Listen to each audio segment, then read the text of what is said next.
Olá, doutoras, doutores, médicas, médicos, advogados, advogadas que militam na área do direito da saúde, profissionais da área da saúde, estudantes da cadeira de administração hospitalar, estudantes do MBA em gestão hospitalar da Faculdade de Medicina da ABC, meus alunos, meus amigos.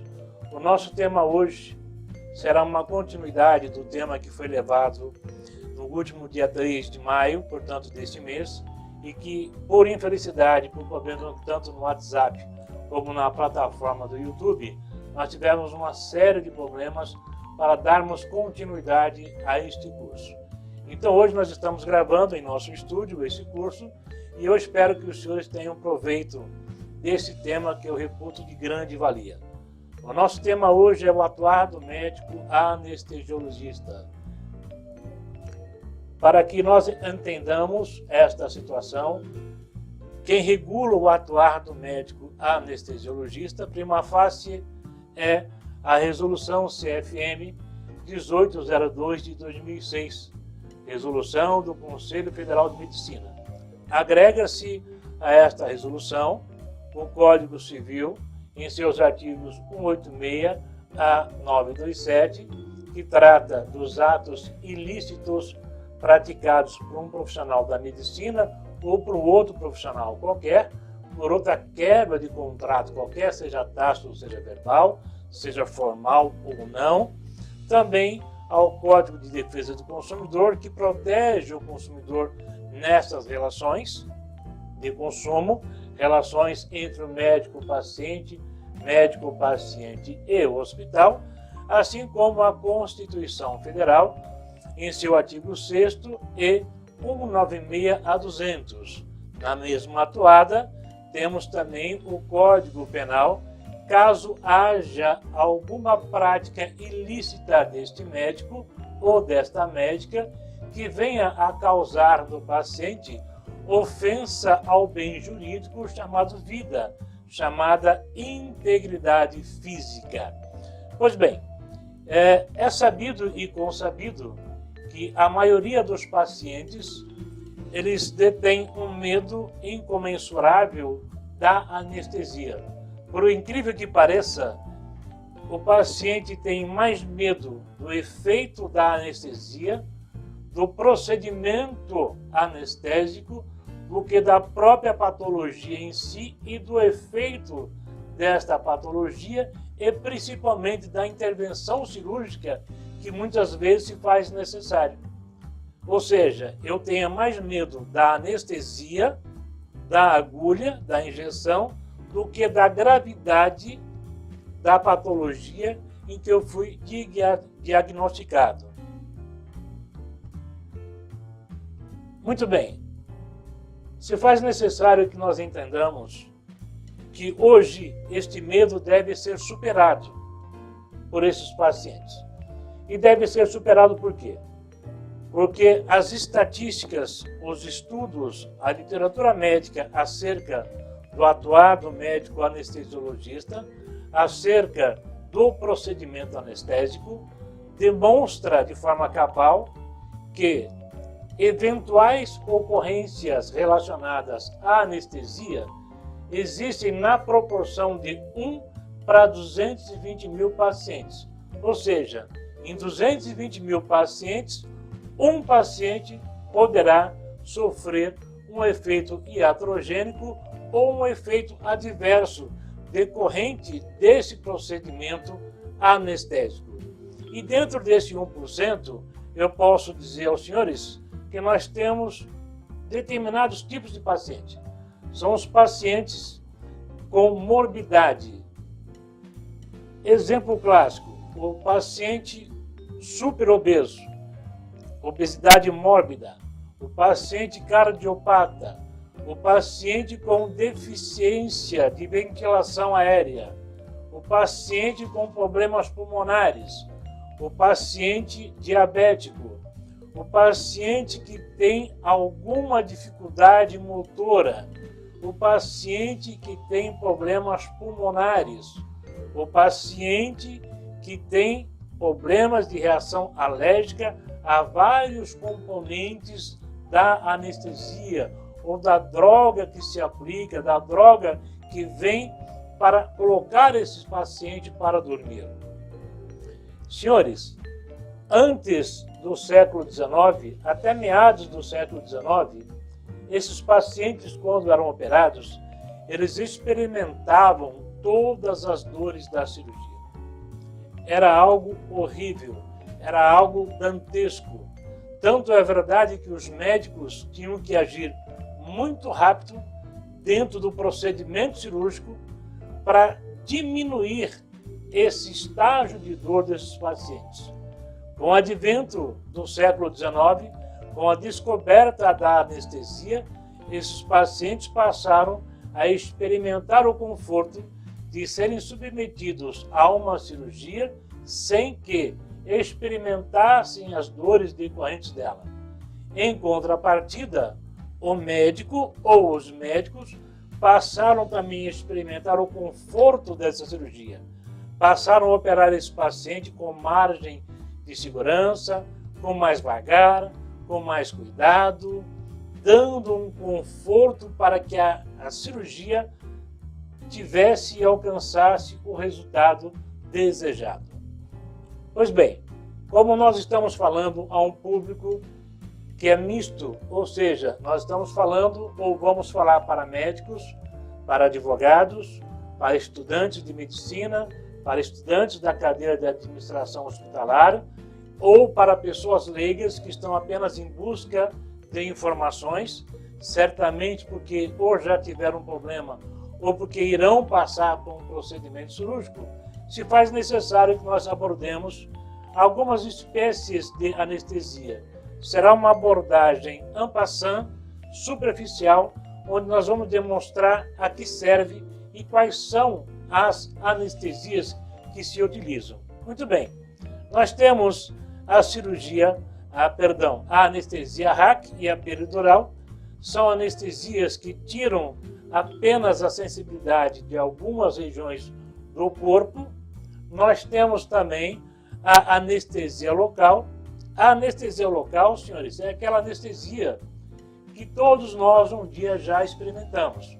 Na cadeira do dentista, como vamos obturar um dente, nos é dada uma anestesia tópica para que o dentista possa trabalhar com mais conforto e tranquilidade na obturação daquele dente, no canal, na extração do dente, no implante, certo? Temos também a anestesia local, quando o médico vai extrair uma unha encravada, quando o médico vai extrair ou seccionar uma verruga e assim por diante. Temos então, a partir dessas duas modalidades, a anestesia geral. A anestesia geral é aquela que reduz toda a atividade do corpo do paciente para que a cirurgia possa ser realizada com conforto, com segurança e dentro de uma margem de tempo que é previamente ajustada entre o médico anestesiologista, o médico cirurgião e todo o complexo de equipe que está em centro cirúrgico. Por último, nós trabalhamos com a sedação. A sedação é aquele tipo de anestesia, é aquele tipo de remedinho que o cidadão toma para poder ficar sedado, para poder ficar semiconsciente para a realização de alguns exames. Um exemplo muito claro, comumente visto, é a sedação no caso da endoscopia, que o cidadão comparece para fazer o exame de endoscopia, é aplicado um dormonídeo na veia dele, uma miligramagem calculada entre o médico que vai aplicar aquela anestesia. Espero em Deus que não haja nenhum enfermeiro fazendo essa aplicação e nenhum médico que não seja credenciado. E se coloca o paciente num estado de dormência não profunda para que o exame possa ser realizado. Muito bem. O maior problema, além do medo da anestesia, do medo da injeção, da agulha, cinge-se aos efeitos adversos da anestesia ou decorrentes da anestesia. Senhores, Senhoras, geralmente esses efeitos adversos estão associados a problemas de ventilação e acesso às vias aéreas. O restante desses efeitos estão relacionados a problemas cardiovasculares e a problemas neurológicos. Entretanto, todos esses efeitos são facilmente revertidos em sala de cirurgia. Não há com o que se preocupar. A partir do momento que um paciente está anestesiado ou sedado, ele está sendo monitorado pelo seu médico anestesiologista, que deverá ficar ao seu lado durante todo o procedimento cirúrgico. Ele está sendo monitorado por aparelhos, são diversos aparelhos. Ele está sendo monitorado pelo próprio cirurgião que está operando, pelos enfermeiros, pelo circulante, pelo radiologista, pelo anatomopatologista, por toda essa gama de equipe que ali está naquele momento com o único intuito de cuidar desse paciente, de oferecer a ele não só a tecnologia existente, como o conforto e a segurança de que ele entrou para aquela sala cirúrgica e que sairá de lá, quiçá com a sua saúde restaurada ou com os seus problemas minimizados. Pois bem, eu já falei para vocês sobre o medo da anestesias, os efeitos adversos, os tipos de anestesia, mas ok, Jaime, mas e aí? Como é que funciona esta situação? Como é que funciona esse contato entre o paciente, o médico que atendeu, o médico que diagnosticou e, por fim, o médico anestesiologista? É simples e eu explico. Quando um paciente é diagnosticado com uma patologia e dentro desse diagnóstico nós temos uma terapia cirúrgica, nós temos a indicação de um ato cirúrgico, de uma intervenção cirúrgica para resolver aquele problema daquele paciente. Neste momento em que houve o diagnóstico, em que o médico que o diagnosticou já o transferiu para o médico cirurgião, inicia-se neste momento, com esse médico cirurgião, algo que nós chamamos de anamnese, que é aquela entrevista feita entre o médico cirurgião e aquele paciente. Nesse momento, aquele médico cirurgião vai gentilmente pegar a sua caneta, pegar uma folha de sulfite em branco e vai, com toda a calma do mundo, desenhar para aquele paciente como será feita aquela cirurgia, qual é o problema que ele tem, qual é o órgão que foi afetado, se é um tumor benigno, se é um tumor maligno, como será feita a cirurgia, que tipo de anestesia ele vai tomar, qual é o tempo que demanda essa cirurgia, qual é o tempo de recuperação pós-cirúrgica, quais são os cuidados paliativos que esse paciente deve tomar a partir do momento que ele tenha alta cirúrgica e alta hospitalar. Para isso, esse médico cirurgião vai fazer o quê? Com essa mesma canetinha bonitinha, com aquele mesmo pedaço de papel e com formulários próprios, vai requerer uma série de exames para este paciente, para que, através dos resultados desses exames, aquele médico cirurgião possa verificar se aquele paciente está apto ou não a ser operado, dentro daquela janela operatória em que a literatura médica trata. Lembrando, senhoras e senhores, que eu estou falando de cirurgias seletivas e eletivas.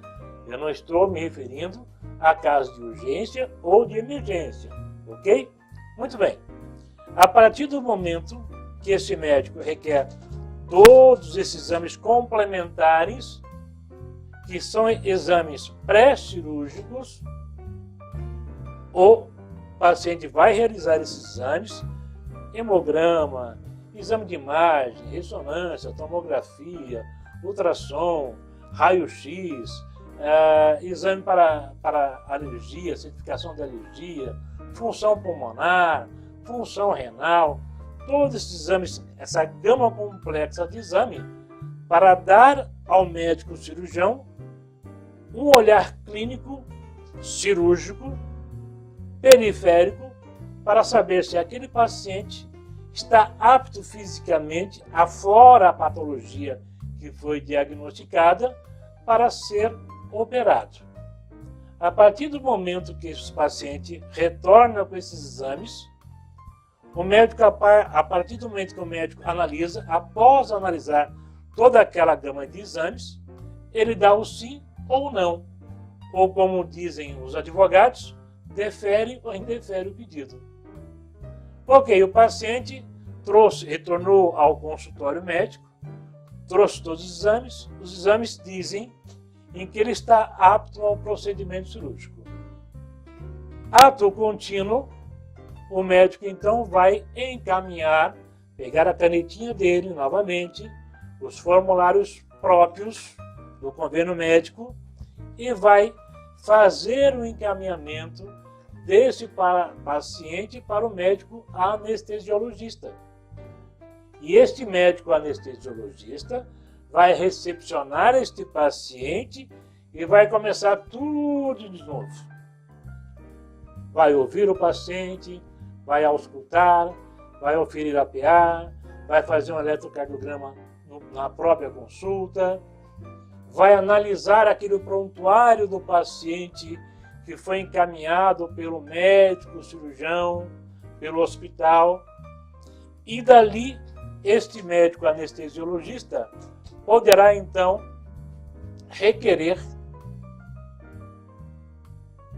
outros exames que ele entenda necessário.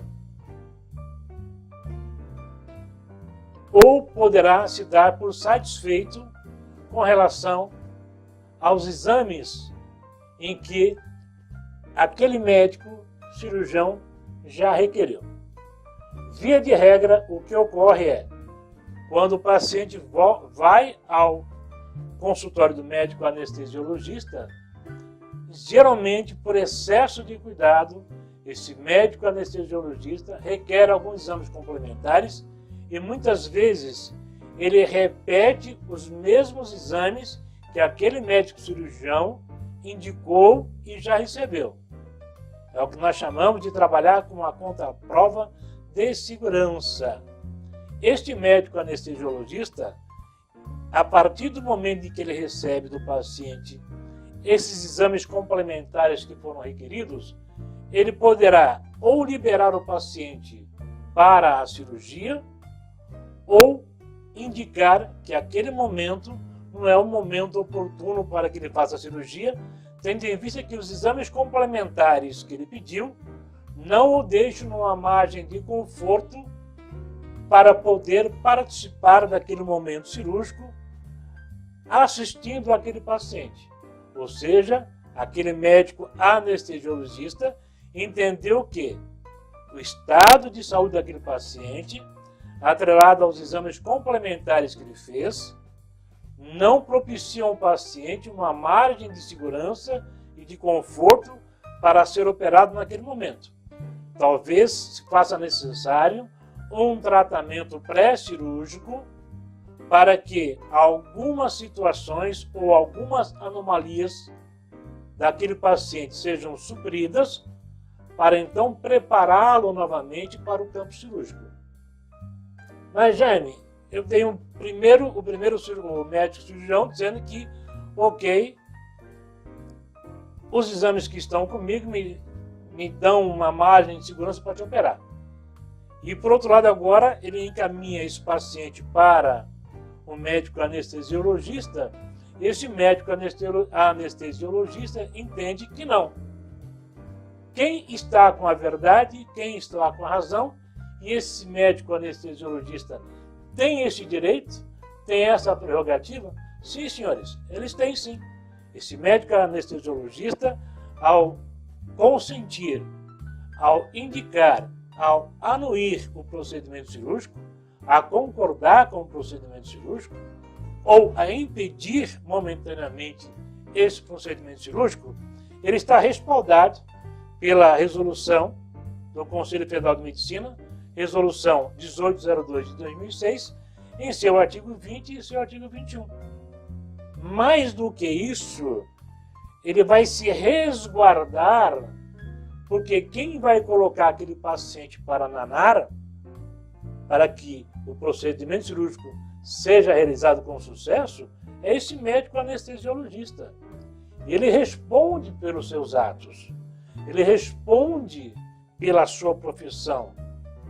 Portanto, ele pode ou concordar com o procedimento cirúrgico ou discordar com esse procedimento cirúrgico, não discordando do diagnóstico e da patologia e da terapia indicada, mas discordando que naquele momento em questão, aquele paciente não está apto para ser operado.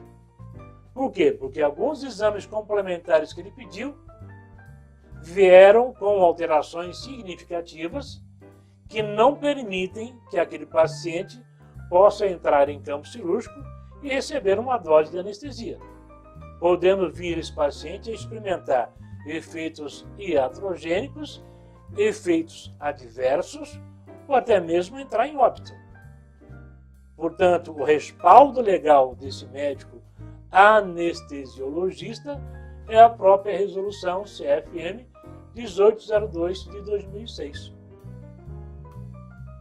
Muito bem, vamos imaginar que, o primeiro médico que atendeu fechou um diagnóstico ou uma hipótese diagnóstica. Essa hipótese diagnóstica, então, foi confirmada e reconfirmada através dos exames suplementares ou complementares. Em frente a um diagnóstico, o médico indicou um procedimento cirúrgico. Esse médico que indicou esse procedimento cirúrgico encaminhou esse paciente para o cirurgião recebeu esse paciente, fez novamente toda a anamnese, analisou todo o prontuário desse paciente, conversou com esse paciente, buscou maiores informações para se certificar se a condição clínica, física e emocional desse paciente guarda relação com aquele diagnóstico. Requereu, então, exames pré-cirúrgicos. Os exames vieram pelas mãos do paciente. O médico cirurgião analisou os exames, entendeu que aqueles exames propiciam a ele, médico cirurgião, efetuar o ato a ser realizado, mas dependendo ele do médico anestesiologista, encaminha então esse paciente para que ele seja entrevistado pelo médico anestesiologista. E esse médico anestesiologista, então, refaz todo o processo de novo, todo o caminhar de novo. Desde o momento que aquele paciente entrou lá no PS, naquele consultório, refaz todas as anamneses, reanalisa todo o prontuário do paciente, reanalisa toda a questão do diagnóstico, e se faz importante, se faz necessário que assim ele o faça, porque como ele é o médico que vai colocar aquele paciente para dormir, ele tem que saber quanto de droga será ministrado naquele paciente para que ele suporte aquela cirurgia dentro da carga horária que aquele cirurgião já declarou que vai necessitar para manipular aquele corpo daquele paciente. A partir daí, esse médico, então, requer novos exames, exames complementares, e define: não, o senhor não vai operar, porque os exames que eu requeri não me deixam imagem de segurança e conforto, eu preciso que o senhor faça um tratamento pré-cirúrgico, e a partir do momento que o senhor encerrar esse tratamento, o senhor volta para nós repetirmos esses exames, para depois eu liberar o senhor para o procedimento cirúrgico. Ok? Bom, admitindo-se a hipótese de que está tudo certo, tudo ok, esse médico anestesiologista vai então anuir, indicar ok, paciente apto para procedimento cirúrgico. A pergunta que se faz, e a situação que muitas vezes coloca um paciente em estado de alerta e em estado de fuga, ou seja, tentando fugir do centro cirúrgico, se ele não tomou no quarto aquele famoso sossega-leão, que é o Dormonide, que geralmente os médicos insistem em aplicar no paciente, para que ele já vá quase num estado de sonolência para o centro cirúrgico, para que ali possa então ser feita a anestesia indicada.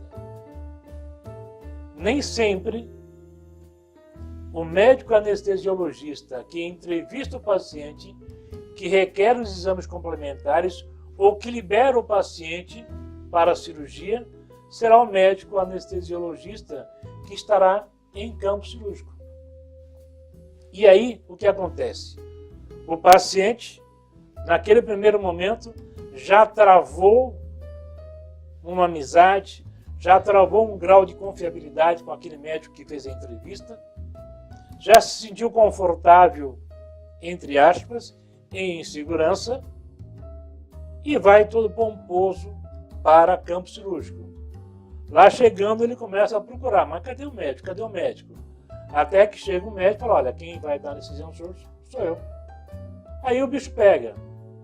Se eu sou o paciente, com certeza, e como eu já o fiz, eu saio correndo do centro cirúrgico. Por quê? Porque eu não conheço aquela pessoa. Agora, Jaime, não há a obrigatoriedade, não se vincula o médico anestesiologista que fez a anamnese, que requereu os exames complementares e que liberou o paciente para o centro cirúrgico. Ele não está vinculado, não está obrigado a ele assistir esse paciente? Não necessariamente. Na verdade, poderá ser ele, como qualquer outro membro da sua equipe, desde que é médico e especializado nesta área.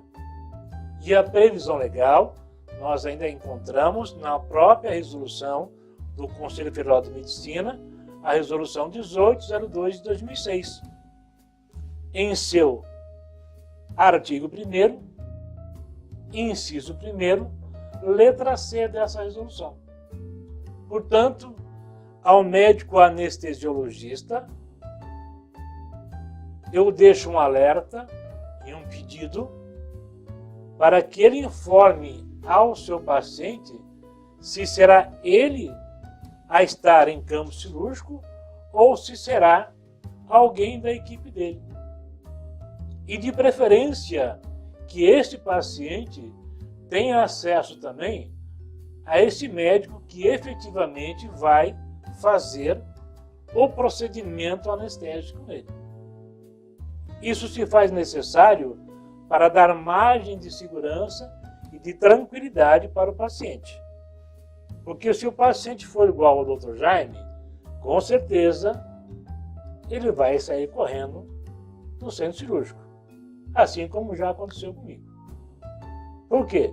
Porque eu estabeleci um vínculo de segurança, um vínculo de empatia com aquele médico anestesiologista e de repente eu chego no centro cirúrgico e não vejo esse médico anestesiologista e vejo um outro médico que eu nunca vi na minha vida e eu não sei se o que eu combinei com ele, o tipo de anestesia que eu quero para mim e que eu discuti com ele a possibilidade desse tipo de cirurgia, desse tipo de anestesia, perdão, se ele vai aplicar em mim ou não.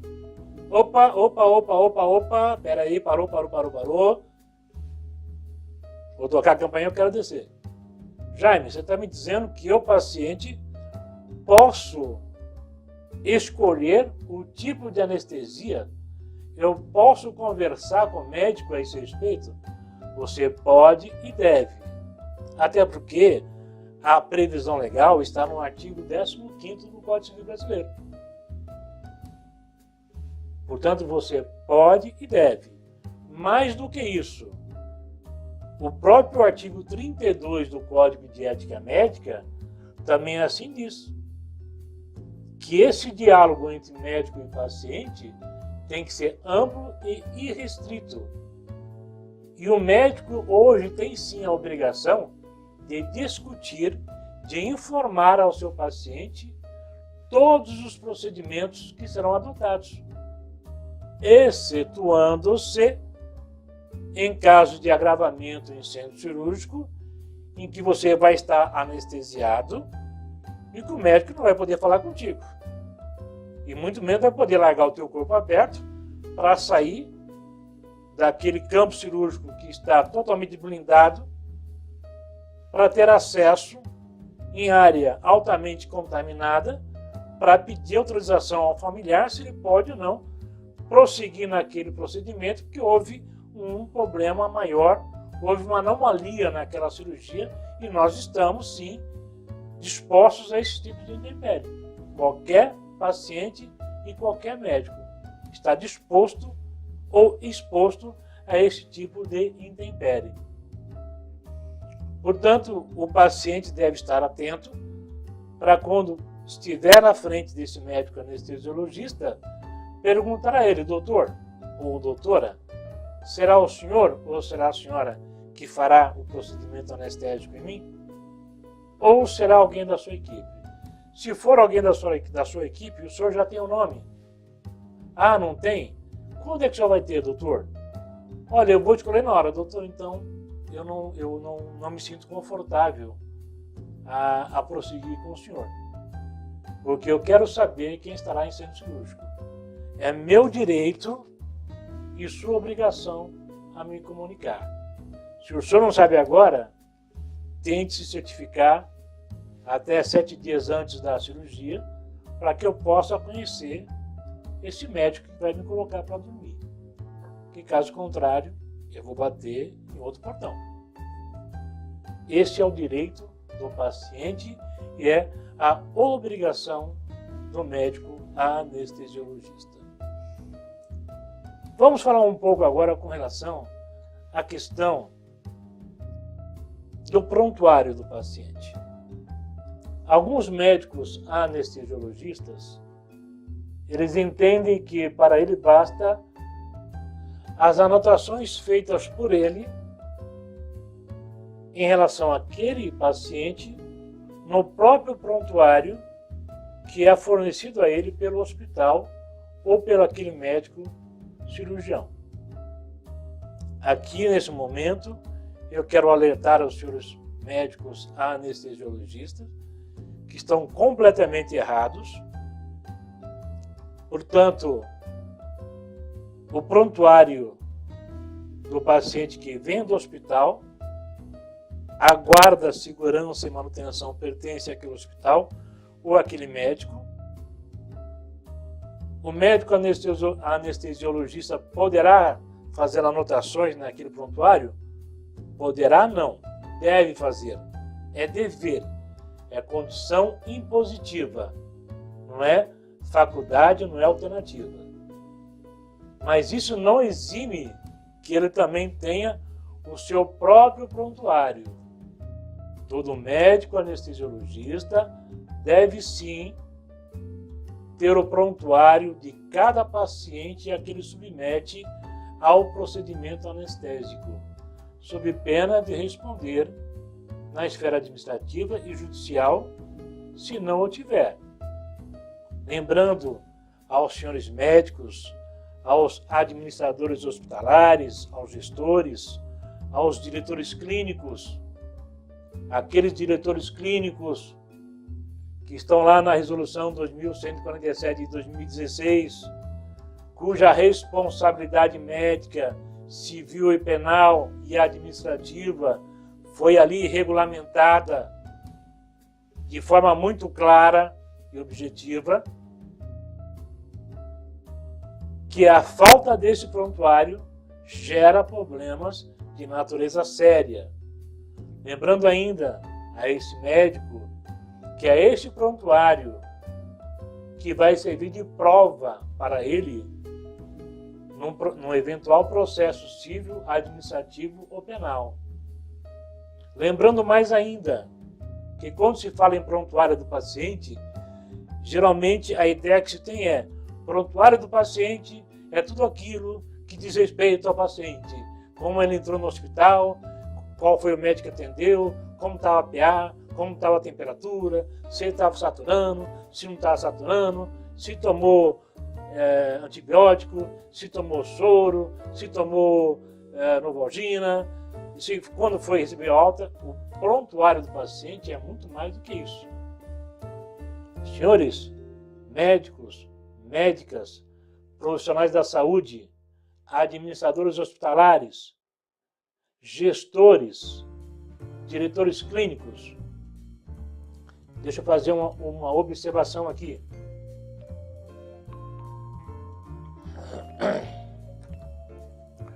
O prontuário do paciente serve, dentre tantas coisas, para traçar o perfil nosológico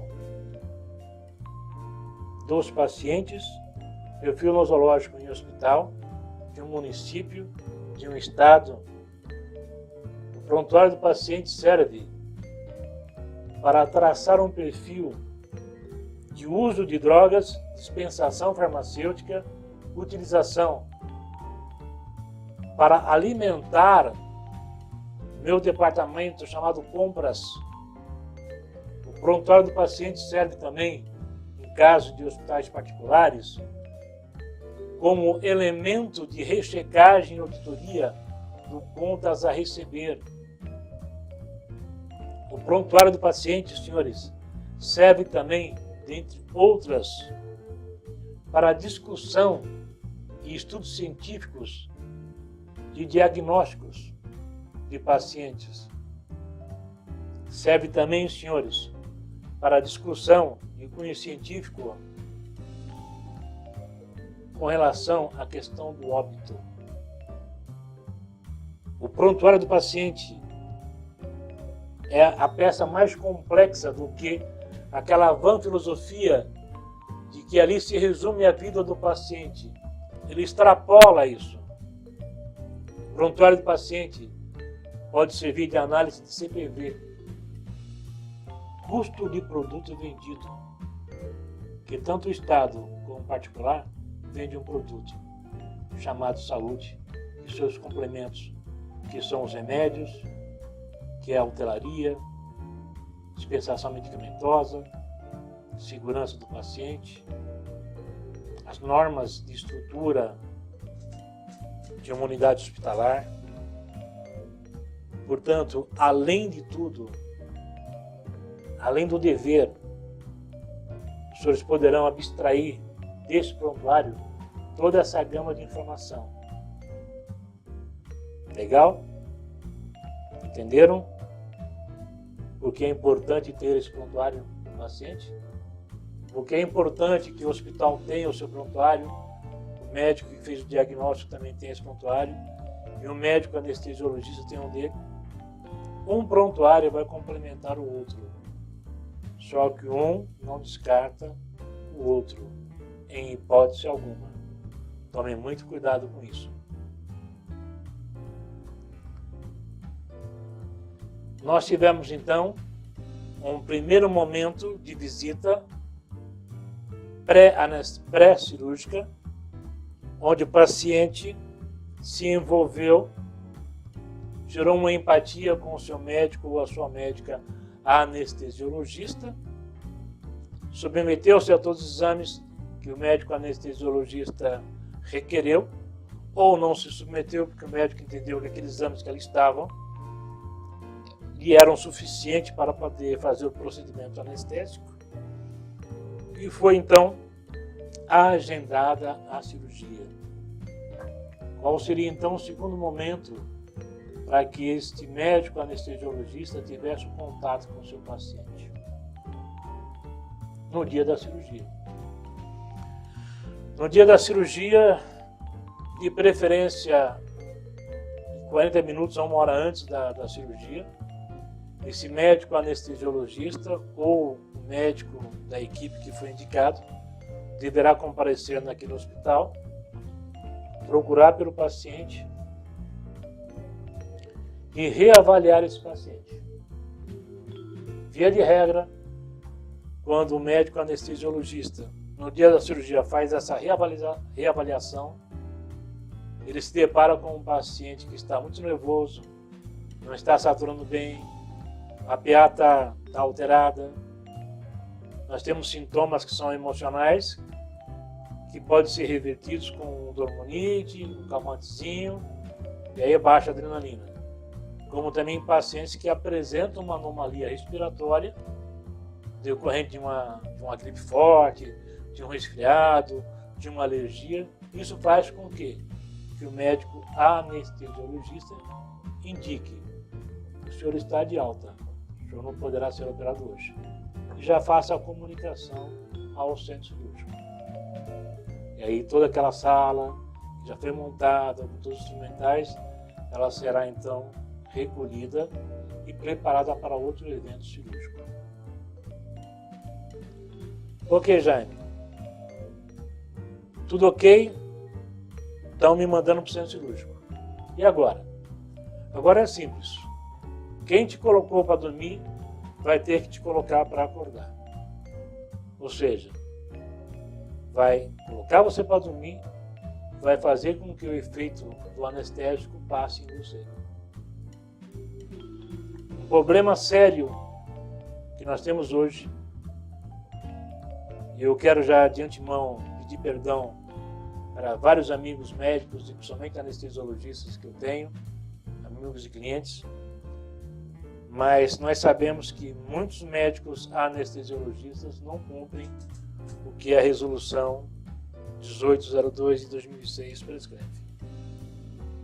A resolução 1802 de 2006, ela diz para o médico anestesiologista que está sob a responsabilidade do cirurgião, que ele deve colocar esse paciente para dormir, ele deve acordar esse paciente. Ou seja, ele deve permanecer ao lado desse paciente durante todo o procedimento cirúrgico. Ele não pode se afastar 1 milímetro da cabeceira desse paciente. Ele deve estar atento a todo o monitoramento desse paciente. Ele deve estar atento à complexidade do ato cirúrgico e muitas vezes à necessidade de implementar a anestesia, dar uma sobrecarga. E a partir do momento que esse paciente for fechado, ou seja, o médico cirurgião terminou a cirurgia,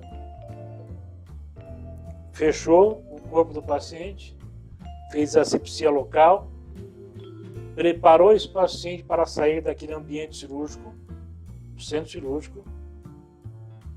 Quem deve acompanhar esse paciente ao SRPA, para quem é leigo que não sabe, SRPA é a sala de recuperação pós-anestésica, ou CTI, é o médico anestesiologista. O auxiliar de enfermagem, ou técnico, ele comparece no centro cirúrgico para deslocar em maca aquele paciente, ou seja, empurrar aquela máquina até a SRPA, juntamente unidos até que a áudio separe com o médico anestesiologista. Paciente deslocado para SRPA. Então, logo é acomodado naquele setor, estará sendo monitorado por esse médico anestesiologista, por toda a equipe de enfermagem que ali está e pelo médico intensivista. E é o médico anestesiologista que vai dar alta em SRPA para aquele paciente. O mesmo médico que colocou lá a agulhinha e colocou você para dormir, é o médico que tem que dar alta. Ele não pode outorgar esta responsabilidade a outro médico, muito menos a enfermeiros ou médico intensivista. Esta é a verdade e a determinação legal. Entretanto, nós sabemos Isso ocorre muito, mais do que os senhores imaginam, que muitos médicos anestesiologistas dão alta hospitalar, dão alta cirúrgica para o paciente assim que encerrou a cirurgia e dali saem para outros hospitais ou para outra sala cirúrgica para fazer o mesmo procedimento. E não acompanham este paciente ao SRPA ou ao CTI e não dão alta a esse paciente. A alta é dada pelos enfermeiros, pelo médico intensivista ou para um outro médico da sua equipe. Se isso ocorrer, e se esse paciente vier a experimentar algum efeito adverso desse procedimento, e se isso for descoberto, e hoje é fácil se descobrir, porque no momento em que o hospital é acionado judicialmente, toda a equipe do SRPA e toda a equipe cirurgiã, toda a equipe que ali participou, que estava sob a responsabilidade do cirurgião, alguém vai entregar. Porque quando eu recebo uma intimação, uma incitação de um processo de natureza grave, em que eu englobo toda a massa que participou daquele evento cirúrgico, com certeza o cirurgião vai falar, opa, espera um pouquinho. Eu operei, a minha cirurgia foi um sucesso, ou foi um sucesso dentro do limite da literatura médica possível, porque o médico não é Deus. Temos que tomar cuidado com isso. Agora, se esse paciente sofreu esse problema, não foi decorrente da cirurgia. Se foi decorrente da anestesia, por favor, os senhores procurem o médico anestesiologista, porque a ele competia a segurança do paciente e a alta do paciente. Ok? Vamos tomar cuidado com isso. Vamos lembrar sempre, a prevenção e a observação ao ordenamento legal evita indenização, evita processos, seja na área administrativa, junto ao CRM, seja no Conselho Federal de Medicina, seja na esfera civil, seja na esfera penal. Vamos adotar todas as medidas de segurança e vamos cumprir o que está determinado na Resolução 1802 de 2006. Se não obedecer, eu digo para você o seguinte, pau que dá em Chico, dá em Francisco. E ele vai descer no seu ombro. Toma cuidado com isso. Ok? Estou falando pelo seu bem, e para o seu bem. E para o bem da instituição chamada hospital, que é um corpo complexo na sua administração. Fechou? Tranquilo? Muito bem. O paciente recebeu alta de SRPA. Foi deslocado para o seu quarto, para o seu apartamento ou para a enfermagem, ou para a enfermaria, perdão. Qual será o primeiro médico a visitar esse paciente horas após a cirurgia?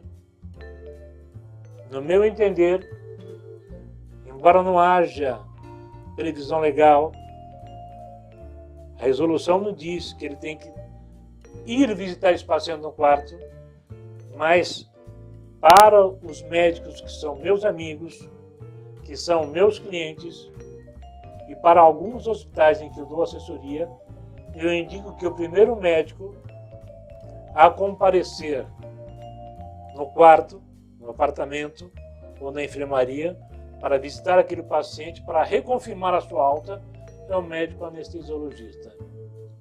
Este é o único momento em que eu me permito dizer para o médico anestesiologista que na visita em quarto ele poderá outorgar esta obrigação a um dos membros da sua equipe, desde que médicos anestesiologistas, ou seja, médicos especialistas na área de anestesiologia, ok? O médico faz a primeira visita no quarto, analisa todos os sinais físicos desse paciente, locomoção, saturação, SRPA, reconfirma ou valida aquela alta anestésica em SRPA, ok, parabéns.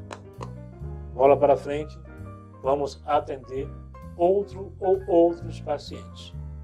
A partir desse momento, então, o próximo médico a fazer a visita será, com certeza, o médico cirurgião ou alguém da sua equipe.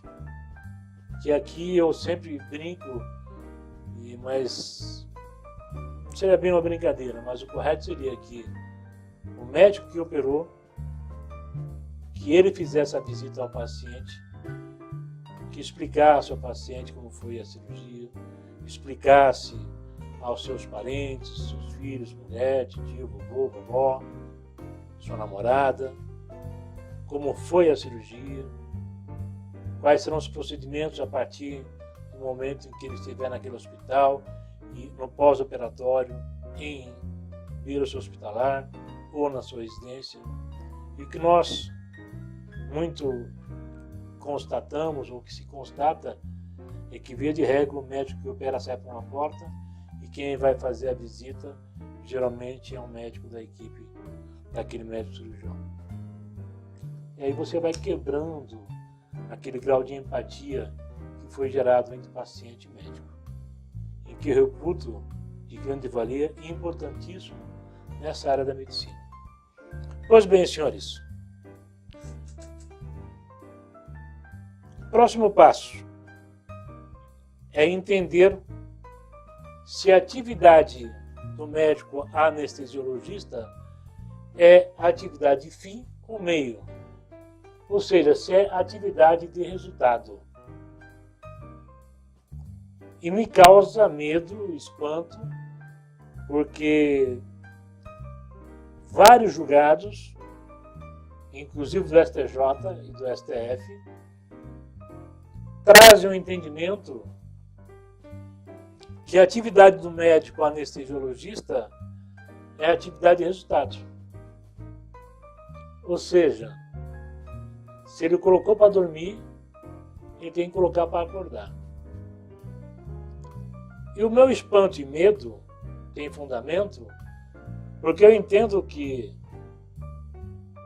isso é voz corrente, que o corpo humano é a máquina mais complexa que existe.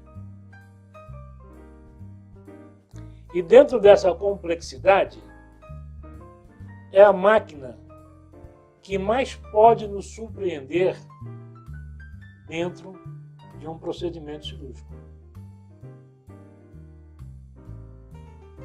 Mesmo com um bom diagnóstico, mesmo com a certeza daquela patologia, mesmo com a certeza da cirurgia, do tempo empregado, das drogas que são administradas, dos materiais que são administrados naquela cirurgia, o médico cirurgião está trabalhando num campo minado chamado corpo humano. E poderá sim, numa cirurgia em que ele já fez 1000 cirurgias, no mesmo caso, mesma patologia, que nunca deram um problema, aquele paciente pode ter um problema. Pode apresentar um problema. E terá que ser revertido. E muitas vezes, o problema que esse paciente apresenta pode ser um choque anafilático. Ele pode apagar e não voltar. Agora, ele apagou e não voltou, muitas vezes não em decorrência do procedimento anestésico, mas do próprio ato da intervenção cirúrgica. Teve uma hemorragia aguda, teve uma parada cardiorrespiratória. E aí eu pergunto, onde reside a culpa do médico anestesiologista? Portanto, nesse ponto eu discordo, eu peço vênia, como dizem os advogados, do posicionamento dos nossos tribunais, porque eu entendo que a atividade do médico anestesiologista, ela nem é fim e nem meio. Ela é mista.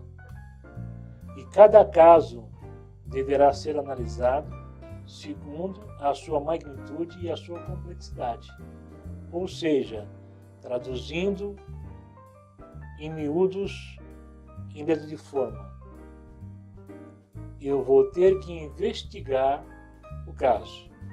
Eu vou ter que investigar a causa para apontar se houve erro médico, se houve erro do médico, ou se nós trabalhamos com a teoria da imprevisão, se nós trabalhamos com a questão da fatalidade. E quando eu falo em trabalhar nessa investigação, se há fatalidade ou não, individualizando a culpa e o seu grau, e o nexo de causalidade, estou dizendo que esta apuração dar-se-á de forma subjetiva e não objetiva. Ou seja, o meu jus poniendi vai estar adstrito como resultante da minha investigação. Jaime, o caboclo internou para operar naquele hospital. Internou no dia, a cirurgia foi mal sucedida, ele veio a óbito. Ou experimentou algum efeito iatrogênico ou alguma lesão corporal de forma, na modalidade leve, moderada ou grave, com perda de membro e função. E aí, como é que eu vou provar isso? Para isso nós temos o que nós chamamos de perícia médica. Se o paciente internou ontem, foi operado hoje e entrou em óbito, por certo, o médico cirurgião não será louco de fazer o atestado de óbito. Ele pode até fazer a declaração de óbito, mas por obrigatoriedade, por desencargo de consciência, esse médico deverá encaminhar o corpo ao SVO, ao Serviço de Verificação de Óbito. E a análise desse corpo, uma vez dissecado em mesa, com seus órgãos analisados, vai determinar a causa-morte. Através dessa análise pericial, que é feita no SVO, que é uma perícia que é feita, nós teremos o quê? A conclusão de que se houve um erro médico, um erro do médico, ou se trabalhamos com a fatalidade. Lembrando sempre que mesmo em se tratando de uma cirurgia eletiva ou seletiva, não quer dizer que aquela patologia não seja de natureza grave ou gravíssima. Lembrando-se sempre que, muitas vezes, nós temos pacientes com o diagnóstico de uma patologia severa, agressiva, e que o médico tem que operar para tentar reduzir aquele problema, ou para tentar estancar, ou para tentar trazer a ele uma remissão total ou parcial, mas na própria literatura médica nós temos indicativos de que X% dos pacientes acometidos por esta patologia, mesmo em centro cirúrgico, poderão vir a óbito. E nós estamos falando de procedimento cirúrgico seletivo e eletivo. Não se tira a gravidade. Nós não podemos subestimar a situação. Por isso que quem vai dar o voto Minerva de desempate será sempre a perícia. E sempre a perícia. Trata-se, portanto, a meu ver, de uma atividade mista e complexa e não de uma atividade de resultado. Na última aula que eu ministrei sobre isso, a pergunta que ecoou em sala de aula dos meus alunos do curso de gestão hospitalar, MBA da Faculdade de Medicina do ABC, onde eu tenho a honra de ser professor, é a questão da mortalidade, da morbidade nesses casos. E aqui volta o foco para a questão da anestesia. As nossas drogas hoje são drogas potentes. Qualquer quadro pode ser revertido. Quando eu digo pode, não é deve, cada caso, segundo caso. Mas eu digo aos senhores, pelas estatísticas, a morbidade decorrente ou a mortalidade decorrente da anestesia é de 1 para 220 mil pacientes operados. E essa mortalidade tem a ver com aqueles pacientes que trazem uma carga de morbidade, que são os obesos mórbidos, cardiopatas, pacientes com problema de ventilação, pacientes com problemas pulmonares, pacientes com algum tipo de paralisia,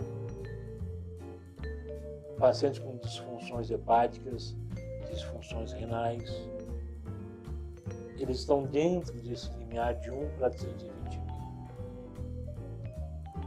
Ok? Lembre-se, senhores médicos, médicas, advogados, advogadas que militam na área do direito médico, administradores hospitalares, gestores, diretores clínicos, estudantes de medicina, estudantes da pós-graduação em administração hospitalar e gestão hospitalar. Quem vos fala é alguém que tem poder para lhes falar, tem autonomia para lhes falar, porque vive o cotidiano. Eu sou advogado, especialista em direito médico e biodireito. Este é o meu métier, é o meu dia a dia. Eu sou conselheiro na área do direito médico, sou professor na área do direito médico e vivo esse dia a dia defendendo médicos e médicas e pacientes junto aos nossos tribunais. Portanto, o que eu quero trazer para os senhores é para que nós venhamos a nos desarmar de toda a vaidade. Nós somos iguais entre desiguais. A ideia aqui é trazer para os senhores a informação precisa, jurídica e científica para gerar uma formação profissional e acadêmica nos senhores, trabalhando sempre com a velha máxima de que a prevenção evita a indenização. Obrigado pela sua atenção, pela sua participação. Boa sorte. Se houver necessidade de fazer perguntas, vocês podem endereçar as perguntas para o meu e-mail odireitomédico@gmail.com e no meu telefone 987550412. Eu fico à sua disposição para complementar as informações que eu aqui passei para os senhores. Deus o abençoe e proteja.